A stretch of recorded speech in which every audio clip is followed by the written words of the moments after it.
नमस्कार, मैं doctor Vinay Singh Yadav, associate professor, राजकीय महाविद्यालय बहरोड अलवर, आपका इस कक्षा में स्वागत करता हूं, अभिनंदन करता हूं। हम मैकियावेली के विभिन्न विचारों का अध्ययन कर रहे थे और पिछले कक्षा में हमने मैकियावेली के प्रथम आधुनिक राजनीतिक विचारक के रूप में उनके विचार देखे। एक उसी से ही मिलता जुलता एक और प्रश्न परीक्षा में अक्सर पूछा जाता है कि क्या मैकियावेली अपने युग का शिशु है या पुनर्जागरण का प्रतिनिधि है या पुनर्जागरण की संतान है। इस तरह से भी एक प्रश्न अक्सर परीक्षा में पूछा जाता है और ओरिजिनल स्टेटमेंट ये प्रोफेसर डनिंग का है, जो उन्होंने कहा था कि ये प्रतिभा संपन्न फ्लोरेंस वासी वास्तविक अर्थों में अपने युग का शिशु था। कहने का तात्पर्य क्या है? वैसे तो हम देखते हैं कि सभी दार्शनिक या जो भी विचारक हैं, राजनीतिज्ञ हैं, उनके दर्शन और नीतियों पर उनके समय की जो तात्कालीन परिस्थितियाँ होती हैं, देश काल की परिस्थितियाँ होती हैं, उनका प्रभाव पड़ता है। लेकिन मैकियावेली के बारे में कहा जाता है कि मैकियावेली पर अपने समकालीन राजनीतिक, आर्थिक, सामाजिक, नैतिक वातावरण की छाप सबसे अधिक सुस्पष्ट रूप से पड़ी है उन पर। यानी मैकियावेली पर तात्कालिक जो परिस्थितियाँ थी, जो वातावरण था, उनका प्रभाव बहुत अधिक पड़ा, इसलिए उनको अपने युग का शिशु कहा जाता है। और मैकियावेली जिस युग में पैदा हुआ था वह पुनर्जागरण का काल था और जिस काल की प्रवृत्तियों का जो प्रभाव है मैकियावेली के चिंतन पर पड़ा था। मैकियावेली अपने युग से जितना प्रभावित हुआ उतना बहुत ही कम लेखक अपने युग से प्रभावित होते हैं और इसमें कोई डाउट नहीं है, संदेह नहीं है कि यदि भिन्न परिस्थितियों में रहता तो उसके विचार भिन्न होते। तो मैकियावेली को अपने युग का शिशु कहा जाता है। उस समय की जो सामाजिक राजनीतिक परिस्थितियों को देखा उन्होंने, राजनीतिक बुराइयों का अनुभव किया, उन्होंने अपनी रचनाओं में उसके समाधान प्रस्तुत किए हैं। उनकी प्रमुख रचनाओं में हमने पिछले कक्षा में पढ़ा, प्रिंस है, डिस्कोर्सेस है, युद्ध की कला है यानी द आर्ट ऑफ वार। इनमें उनके अपने एक्सपीरियंस भरे पड़े हैं।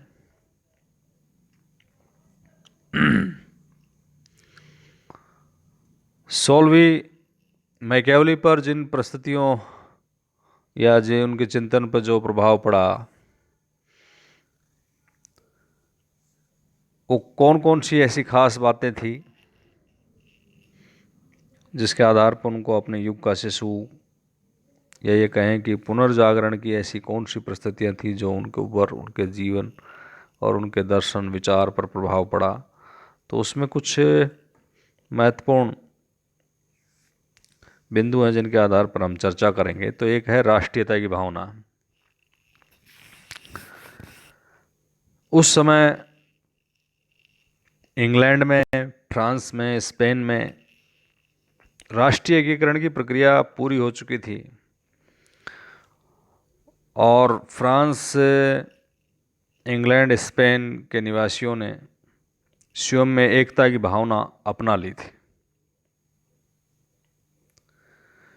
इन शक्तिशाली राज्यों की तुलना में इटली 5 राज्यों में बटा हुआ था। नेपल्स, रोमन चर्च, मिलान का डची, वेनिस और फ्लोरेंस के गणराज्य थे। ये राज्य आपस में संघर्षरत थे, लड़ते रहते थे और पोप उनके इस संघर्ष का, लड़ाई का लाभ उठाने का प्रयत्न करते थे।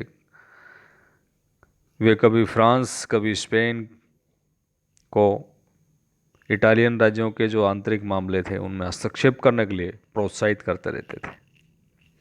इस तरह से इटली में गृह युद्ध का सा वातावरण था और मैकियावेली एक सच्चे देशभक्त के रूप में, और उसने ये महसूस किया कि इटली का एकीकरण हो। प्रिंस के अंतिम अध्याय में वो इटली की दुर्दशा पर दुख प्रकट करते हुए मेडिची घराने के गुइलियानो से आशा प्रकट करते हैं कि वो इटली का एकीकरण करे और विदेशी बर्बरों की दास्ता से उसको मुक्त करे। किंतु उनकी इच्छा 19वीं शताब्दी के अंतिम वर्षों में कैबूर और गैरिबाल्डी ने पूरी की। तो इस प्रकार हम देखते हैं कि मैकियावेली की जो सभी रचनाएं हैं उस पर इटली के गृह युद्ध की, विदेशी शासकों के हस्तक्षेप की परिस्थितियाँ और इटली के एकीकरण की इच्छा से उनकी जो रचनाएं हैं वो भरी पड़ी हैं, ओतप्रोत हैं, और ये उनके चिंतन पर तात्कालिक परिस्थितियों का एक प्रभाव देखा जा सकता है। दूसरा है पुनर्जागरण। मैकियावेली को अपने युग का शिशु होने के साथ साथ उसे पुनर्जागरण की संतान भी कहा जाता है। पुनर्जागरण यूरोप का एक सांस्कृतिक आंदोलन था जो 14वीं शताब्दी में इटली में शुरू होता है और फिर बाद में फ्रांस, स्पेन, जर्मनी और उत्तरी यूरोप तक वो फैल गया। मैकियावेली की जो जन्मभूमि थी यानी फ्लोरेंस, उसमें ये आंदोलन विशेष रूप से प्रभावशाली था और इसके कारण कला, साहित्य के क्षेत्र में चर्च का जो एकाधिकार था, जो मोनोपोली थी, उसका अंत हो गया और इसमें धार्मिक उपदेशों की जगह मानवीय संवेदनाओं को प्रमुखता दी जाने लगी। इससे राजनीति में मानववाद को बढ़ावा मिला। ये यूरोप के इतिहास में कला, साहित्य का एक, यूँ कहें कि पुनरुत्थान का युग था। इसने मानव जीवन दृष्टि को एकदम बदल कर रख दिया था, जिसका प्रभाव दार्शनिक, आर्थिक, वैज्ञानिक, तकनीकी क्षेत्रों में प्रकट हुआ और अनेक ऐसी ऐतिहासिक घटनाएं थी जो इसके साथ जुड़ गई, जिन्होंने परिवर्तन की गति को तेज किया। और इन घटनाओं में हम एग्जाम्पल के रूप में कह सकते हैं कुस्तुनतुनिया का पतन 1453, छापे खाने का आविष्कार 1455 और अमेरिका की खोज 1492 में। विशेष रूप से ये घटनाएं उल्लेखनीय हैं।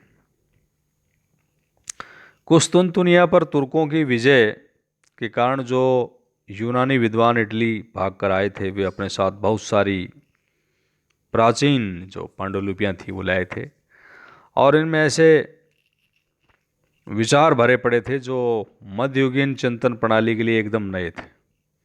इसमें व्यक्तिगत गरिमा को स्थापित किया गया था और इन नए विचारों की स्वीकृति का एक महत्वपूर्ण कारण था एक नया सौदागर वर्ग, मर्चेंट क्लास का इसमें उदय, जिसने आर्थिक मामलों में व्यक्तिवाद को बढ़ावा दिया और यही संपन्न वर्ग आगे चलकर कला कौशल का संरक्षक बना और जिसने कला जगत में चर्च का जो एकाधिकार था उसको समाप्त किया। इसका रिजल्ट क्या रहा? इसका परिणाम ये रहा कि कलाकार अपने खुद की अभिव्यक्ति, सेल्फ एक्सप्रेशन के लिए स्वतंत्र हो गया और उसके सम्मान और संपदा में वृद्धि हुई। इसी प्रकार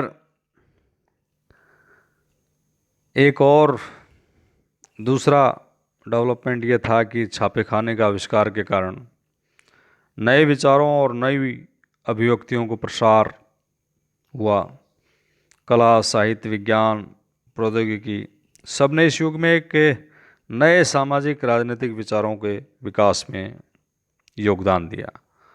कुल मिलाकर कहें तो पुनर्जागरण ने धर्मनिरपेक्ष दृष्टिकोण को बढ़ावा दिया और जिसके परिणाम स्वरूप मनुष्य की दिलचस्पी परलोक की कल्पनाओं से हटकर के इस लोक के सौंदर्य और वैभव पर केंद्रित हो गई।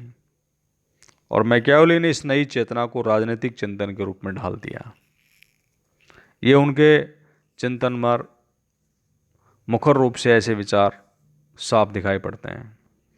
मैकियावेली के चिंतन में सामंतवाद के स्थान पर राष्ट्रवाद, राजनीति को धर्म और नैतिकता से अलग करके राज्य के सिद्धांतों के स्थान पर शासन कला का प्रतिपादन किया।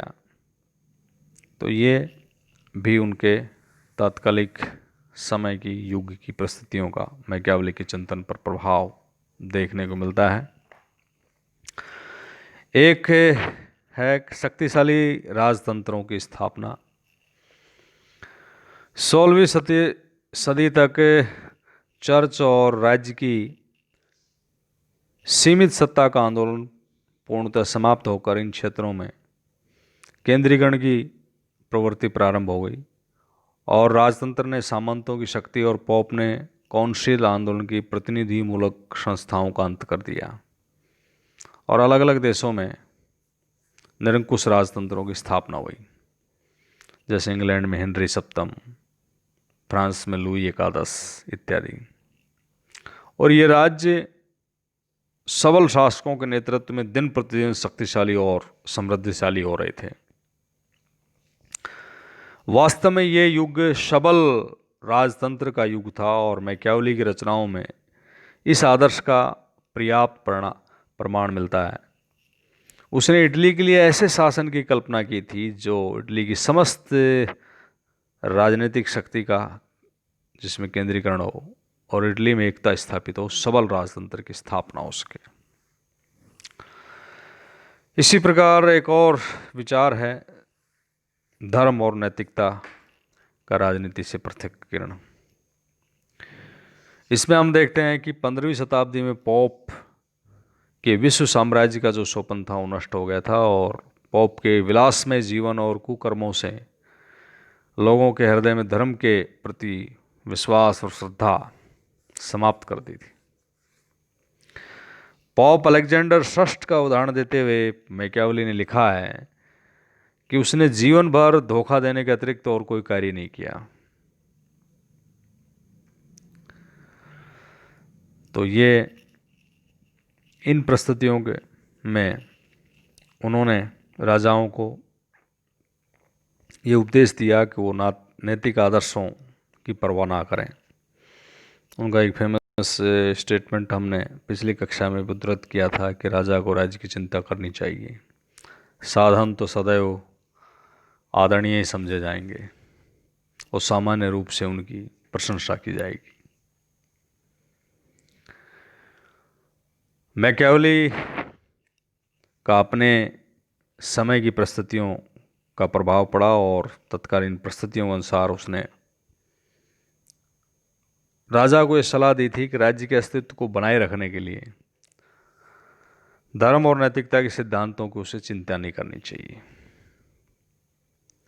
मैकियावेली ने राजा को छल बल से राज्य और अपने शासन की रक्षा करने की खुलकर सलाह दी है। तो ये जो धर्म और नैतिकता से राजनीति के पृथक्करण का भाव है, ये भी उनकी तात्कालिक परिस्थितियों का ही प्रभाव है। इसी प्रकार मैकियावेली की जो मानव स्वभाव संबंधी धारणा है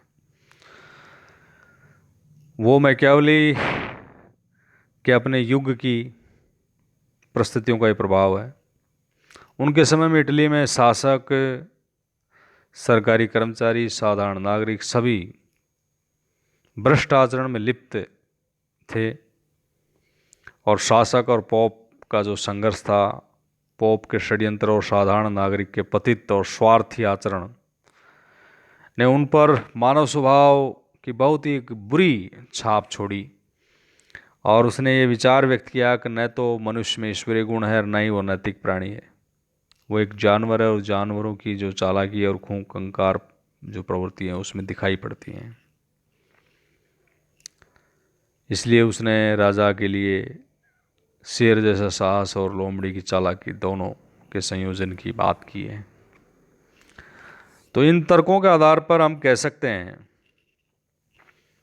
कि प्रोफेसर डनिंग ने जो कहा कि वो प्रतिभा संपन्न फ्लोरेंस वासी वास्तव में अपने युग का शिशु था, W.T. जॉन्स ने भी उनके बारे में कहा था कि मैकियावेली अपने युग का श्रेष्ठ निचोड़ है। तो उपयुक्त तर्कों के आधार पर इस चीज़ को माना जा सकता है कि वो अपने युग का शिशु था, अर्थात उनके तात्कालिक जो समय था, परिस्थिति थी युग का, उनके चिंतन पर गहरा प्रभाव पड़ा है और इसी वजह से मैकियावेली को अपने के युग का शिशु और पुनर्जागरण की संतान कहा जाता है। धन्यवाद।